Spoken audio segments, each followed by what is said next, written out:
What-ho, chaps? How the devil? It is, once again, your favourite day of the week. We know it is. It's time for the BBC Spews. Huzzah! First of all, I feel it would be remiss if I didn't point it out. It's Sunday, the 4th of July. So a very, very special welcome to all of my fellow Americans. I know I might not sound like it. Now wait just a goddamn cotton-picking minute. But I am a proud American, as you all know. So, happy Independence Day, you ungrateful colonial bastards. Hang on, that's me as well. I'm so confused. Fuck it. When in doubt, drink it out. Is it a celebration of a glorious victory? Or is it an excuse to get pissed and wallow in defeat? Fuck knows. I'll do both. God bless America, and God save the Queen. Is that a contradiction? Maybe it is. Right, that's enough absolute drivel. Let's start with the news, shall we? I'll tell you what, folks, I had to do this one because it's a leading on from my midweek tirade, which proved surprisingly popular for some reason. I think maybe I should start doing more football-related content. It's more interesting than politics to people. Personally, I find that tragic. But, as you're all aware, those of you that have got taste and watched me through the week, I went on to quite a lengthy rant about the fact that our overbearing, high-born overlords have a really nasty streak to them, and they constantly smear working class people, even though they're all pill-popping, sexual deviant scum, and we aren't. Weird that, innit? But they do smear us, even though the evidence is right there for all the world to see, because 99.99% of poor immigrants get settled in poor white areas, and we're the ones that hang out with them and play football with them and teach them how to speak the fucking Queen's English. But here they are, at it again. Also, for some reason, we know the BBC basically just covers social justice activism, but there is a lot of LGBT this week. Don't know why. I guess they just pulled them out of a hat, you know. Fuck whitey. Climate change. All the oceans are going to swell up and we're all going to be dead in 2 years. Cock. So we just hit a purple patch this week. A purple patch of endless BBC penis-related tomfoolery. So let's get to it. And you'll see why it's annoyed me as soon as I start reading. So there's Joe. Of course there's Joe. Cannot but feel like the LGBT flag, sort of, the England flag there on his left cheek, you can see that's sort of an afterthought, isn't it? It says, on their way to the England, so already the butchering the fucking English language. On their way to England v Germany, Joe White was feeling massive anxiety. The fact that you can't write his or her way is just... Chaucer must be spinning in his fucking grave. Shakespeare. This is the language that spawned William Shakespeare. And now it sounds like BBC journalists, once famed for their, posh RP pronunciation and impeccable demeanour. Now it's writing this shit. Like whoever writes these stories never managed to grasp words in a fucking tin. Remember when you used to get them in a tin when you were a bairn? They haven't managed that. Whoever writes for the BBC now needs to go back to school and, back to basics. Anyway, I won't go on. It was their first match since before the COVID pandemic, and their first since coming out as non-binary. They were wearing makeup. Is this BBC Pidgin? Are we sure this isn't BBC Pidgin? Which makes more sense? You tell me. Canu live 5-star life across countries before hand touch arm. Wait pub leader, Mpambi canoe arrest happen. Waiting we sabi. Men wear soldier uniform, Naim attack my house Sunday Igboho. 6 and 2 threes, isn't it? They was wearing makeup to the football for the first time too. We all know the stereotypical England fan is not necessarily the most inclusive, they tell Radio 1 Newsbeat. Right. Time for the fucking rage to begin, right?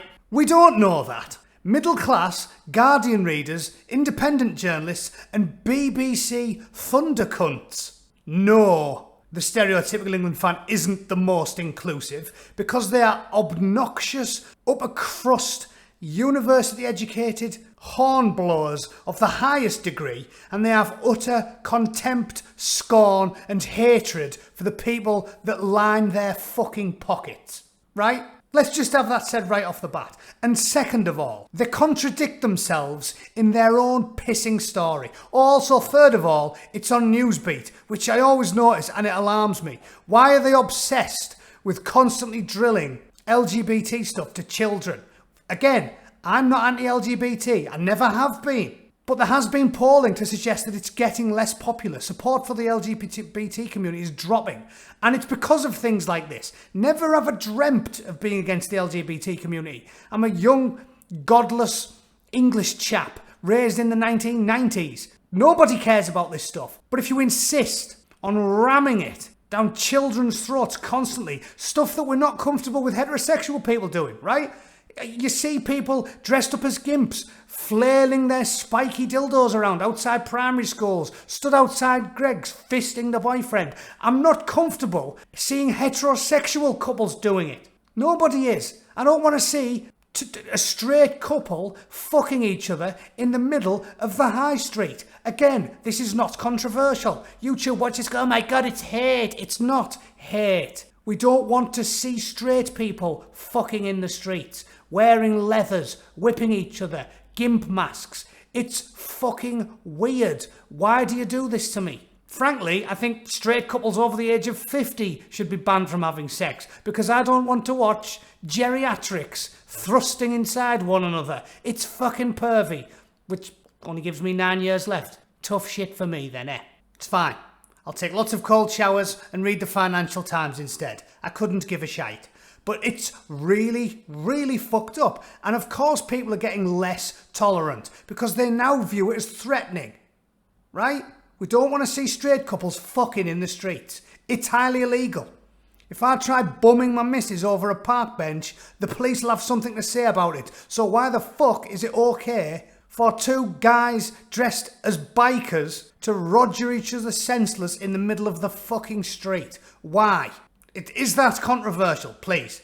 Gay men, please back me up. Gay men, I'm assuming you're the most sensible out of the L, the G, the B's and the T's. Please, gay men, come out and say, yes, Matt, I wouldn't roger my boyfriend senseless over a gravestone in a public cemetery either. I wouldn't do it.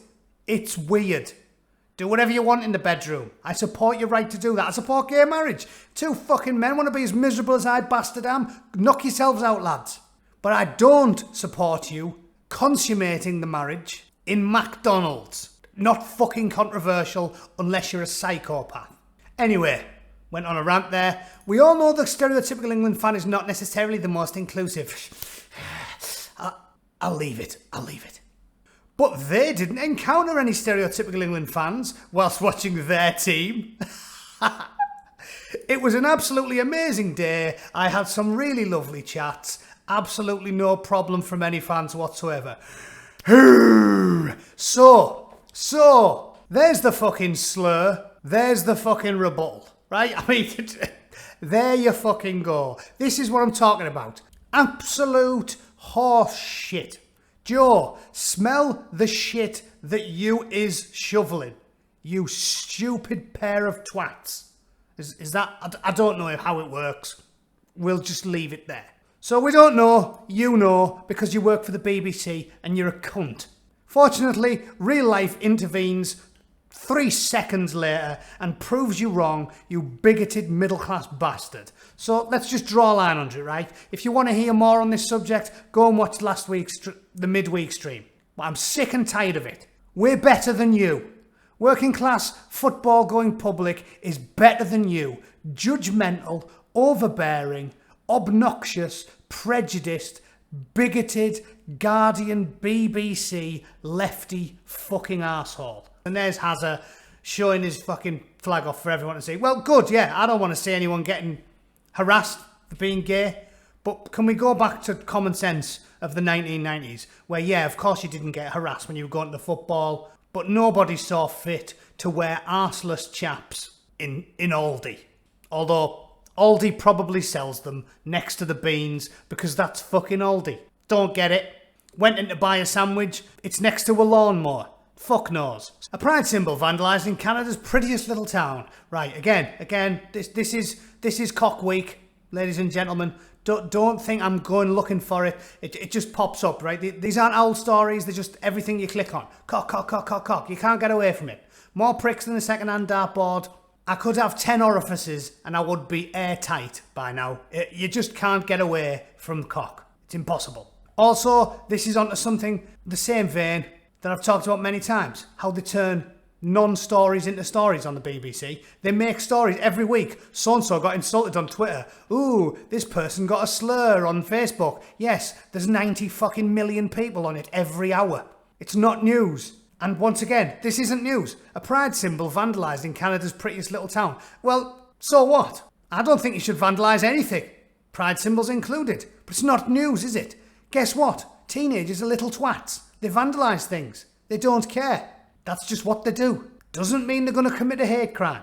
Doesn't mean Canada's prettiest little town is ground zero for some sort of genocidal hate campaign. It means nothing. Kids commit vandalism. They might not have even noticed it was anything to do with gay pride, or if they did, they were just being edgy, because that's what teenagers do. It says it took one night for a pride rainbow pedestrian crossing on the busiest street of Paris, Canada, to be smeared with burnt rubber.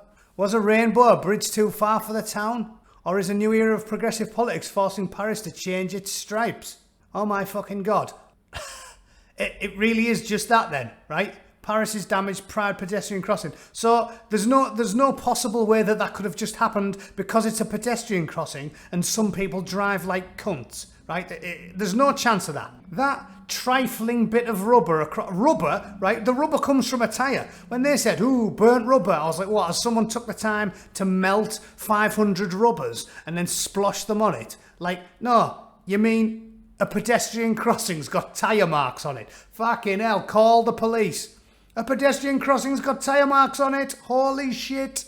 Adolf is in the area. What the fuck are you talking about? Damaged it's on the road, for fuck's sake. 50,000 tyres a day roll over it. Jesus, that could be caused by bad braking because maybe you're driving like a cunt and you're going to hit a pedestrian. Did nobody think of that? Is that it? It's straight to hate crime, yeah? Nothing, hate crime. That's what we're doing? In Canada, that well-known bastion of homophobic hatred, yeah? How many gays have been threw off the roof in Paris, Canada? How many? How many fatwas have been launched by the residents of Paris, Canada? Any? Any young girls got the clitorises hacked off with a sharp stone in Paris, Canada? Probably not. This crosswork is a symbol of the discussion that needs to happen. Listen, lads. The discussion's already happened. I know you're all narcissistic and you want to tell yourselves that you've never had it worse. But listen to me. You're wrong. The noughties was worse. The 90s was worse. The 80s was much worse. The 70s was much, much worse. You're not living in a time of oppression and bigotry and prejudice. Because, as we've just discussed, Joe here spent a whole day with a bunch of, working class, non-inclusive football fans. And what happened to them? Fuck all. And Joe wasn't with middle-class Guardian readers at a book club. Joe's at a football match with English pissheads. And nobody gave them any shit. Joe was doing just fine. So no conversation needs to happen. Yeah? Once again, I don't even need to do any work, do I? Nonsense fucking smear. Nonsense self-loathing, fictional prejudice. Rebuttal. Done. I can fucking move on. Bristol's Pride Rainbow Crossing celebrates diversity 22 hours ago. Holy fucking shit. It's just unending. And have you noticed how they keep adding more stripes? Yeah? There's fucking loads of stripes in there now. It used to just be a rainbow. If they keep adding these fucking, 66 genders or whatever the fuck we're at now, that's never going to end. It's going to be like Rainbow Road on Mario Kart. You'll follow the fucking thing, you'll end up in the ocean. Each stripe takes up a bit of space, and we're going to end up just painting the entire fucking road. You'll start in Bristol and you'll end up on the M60. I don't know what's happening. I just can't believe that in 2021, which is objectively far more welcoming and tolerant the 1991 was. I can't believe the BBC talks about nothing else. It's this new generation's fascination with playing the fucking victim. Never had it as easy. And all they do is whinge. How many of these fuckers had to do what I did and work on the coke ovens, carrying bags of coal up fucking stairs as a 16-year-old in the rain? These fuckers work in cushy office jobs, slide down the fireman's pole to go to the toilet in fucking Google HQ, and then they cry in Cafe Nero about how hard they've got it. They don't know they're fucking born. And congratulations to me, I'm only 41 years old and I've turned into me granddad. Here we are. The Puffin Crossing, there's bastard millions of them. There's millions of them. I'm sick of reading about them. Look, there's another one. Look, there's Joe. Loving it. Why are we talking about this? Look at that picture. Look at the hatred. Look at the prejudice. No. It might look alright, but what you can't see is fucking Abu Hamza was behind the camera there shaking his hook. Someone needs to die today. Nobody cares about this stuff. You're making me talk about it. I don't care about it. I only care about it because it's creepy and weird that you've got this fucking sick obsession with it. And this is taxpayer-funded news. And it's not news. It wouldn't have been news in the 90s because nobody was going around fucking committing hate crimes when I was in school. So why is it news now? Oh yes, because you're in the grip of an insane postmodernist neo-communist ideology that is absolutely obsessed with dividing, demonising and cultivating resentment and spite and hatred and prejudice and bigotry because you think it's going to usher in the glorious revolution. Well, it might do. It might do. But guess what's going to happen, lads? As usual, you're going to lose. Because if you're going to force the tolerant, welcoming 99% to side with a deranged, woke minority, or someone who promises to end it all, like, for example, a particularly orange, somewhat crass individual who, let's be frank, didn't come across as the most intellectual or politically savvy gentleman, but still won anyway, well, there's your answer. Nobody wants a war. Nobody wants to cultivate resentment and bitterness. I'm trying, in my own small way, to get people to come back from the brink and go back to the centrist, tolerant, socially liberal, moderate policies of the 1990s and the early noughties, when we didn't care about what you put your cock in or rubbed your gash up against. We just cared about the individual, about freedom, about letting people live their lives however they see fit, as long as it doesn't impose upon the rights and responsibilities of other people. But this is getting crazy. I don't know what else to say to you. If you just see this endless deluge of identity politics every single time you put on the state-funded media, and you don't realise that this is having an extremely negative effect on formerly happy, peaceful communities like the LGBT community, like the immigrant community, constantly battering normal people around the fucking testicles with this stuff every hour of every day. You are not going to get what you want. You are making people angry and resentful. And I'm sick of telling everyone to walk it back. I try to stop people becoming resentful and becoming angry and say to them, listen, it's a tiny minority of woke fuckwits who nobody likes. But it seriously is annoying people. This isn't news. Talk about the news, Darren. Darren, spend less time on your fucking hair and more time in the real world. Heather Johnson and her friend, so is she straight? Just wants to get in the fucking news? Probably it's all, everyone's jumping on the bandwagon now, aren't they? There's Kaz Self and a load more batty communists. Basically, Bristol is the fucking armpit of Great Britain. In fact, no, it's worse than the armpit. Bristol is the well-rogered sphincter of Britain. If towns were arseholes, Bristol's would be like the top end of a Wellington boot. It's been buggered 6 ways from Sunday. What a fucked up town Bristol is. And if they get their civil war that they're desperate for, well, I vote Bristol to be the first one put to the fucking sword. I'm not against the LGBT community, but I will paint over all of the rainbow crossings and just write on them, get a job, you sponging, freeloading shithead. right? There's a nice positive message, because we all know the best way out of poverty, ladies and gentlemen, is to get a fucking job, yeah? It's not sitting on a park bench talking about felching. Do yourselves a favour, folks, get a job. I'll do one more. William and Harry unite to unveil Diana's statue at Kensington. Finally, something that doesn't involve docking, snarking or fisting. What a fucking rare treat, BBC. When did Auntie become a woman in comfortable shoes, eh? You know what made me laugh about this? It says, the Dukes of Cambridge and Sussex have united to unveil a statue of Diana, Princess of Wales, saying every day we wish she was still with us. Well, yeah, that's what happens when your mum dies. But lads, again, not really a cutting and incisive thing to say, is it? Most people's mother doesn't die and they go, thank fuck that cunt's gone. Now I can cook my own bastard dinner. No young lad likes to see his mother die. You're not special, boys. They said they hoped the statue would be seen forever as a symbol of her life and her legacy. Oh, hang on, I thought you were against statues, BBC. Thought you hated statues, you said we should get rid of them all. Oh, okay, only the ones that the working classes like, yeah? Only the ones the normal people like. If the elites and the communists at the top of the BBC like it, the woke ginger prince, if he likes it, fucking hell, put him up everywhere. Just not working class heroes. Brian Clough, fucking throw it in the sea, yeah? Throw it in the sea. Put a random foreign black man up. So there's a statue. Shall we have a look at it? What do you think's coming? I think we know what's coming, don't we? There we go. You see, you couldn't even have a straight white man on Diana's statue. I know by the advertising lately, you would assume that Britain was in Central Africa. But, yeah, no white man allowed on the Diana statue. Both the kids were white men, but they're not allowed. We don't like them anymore. They're fucking awful. So, of course, she's got her hands round a random kid and, obviously, a little black fella. To be fair, Diana did like everybody. She was a nice woman.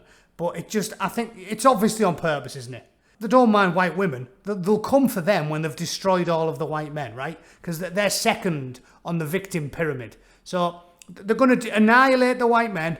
And then once they're all gone, then they'll start on the white women. So, it's all right. It's all right, lads. If you're feeling left out, don't worry about it. Give it 4 or 5 years. That little girl will get replaced with a giant dildo. And then they'll chop Diana's head off and put fucking Osama bin Laden on the bastard. Yeah? Stick Osama's head on there. Give her an eye patch. Fucking nice one. Then they'll keep the statue. But only if the head better resembles the people revered by those at the top of the BBC. Fucking nice one, and there's Ginge. There was just a handful of guests at the unveiling of the statue because the local hate cleric from Finsbury Park Mosque denied the invitation. Brexit's fucking awful. Oh yeah, I will do one more story because they talk about how much of a fucking nightmare Brexit is. Voila, look at this. Nissan announces major UK electric car expansion. Oh, you mean after you spent 4 fucking years telling us that they were going to just pull every plant out of the UK, right? They were just going to bulldoze all the factories and we'd be toiling amongst the soil like peasants. We'd go back to fucking feudalism. Right? That's what the BBC claimed. The Remainer twats. They have just been wrong. And lo and behold, Nissan has announced a major expansion of electric vehicle production at its car plant in Sunderland, which will create 1,650 new jobs. Fucking whoop-de-doo. Whoop-de-doo, how wrong are you? Once again, the Remainers, the Ramonas, the Remainiacs, whatever you want to call them, the BBC shitgibbons, the spunk trumpets that work for the national broadcaster, haven't got the brains they were born with. And they are wrong once again. 4 or 5 years telling us Nissan was off and they've just fucking doubled their fucking investment. So, ladies and gentlemen, I leave it to you, the viewing public, to decide who has more sense. The entirety of the taxpayer-funded BBC or my left testicle. Answers on a postcard to Angry Bootneck, the Angry HQ. Fuck off. I'm done. I have shot my bolt. Thank you, ladies and gentlemen, for watching this week's foul-mouthed tirade, and I hope, amongst hope, that Susan doesn't tear it down and discard it like an old crusty jam rag because I dare to disagree with full-blown communists. Thanks for watching. Tune in again next week, and don't forget to like and share it because YouTube most certainly will not. See you all very soon. Cheers.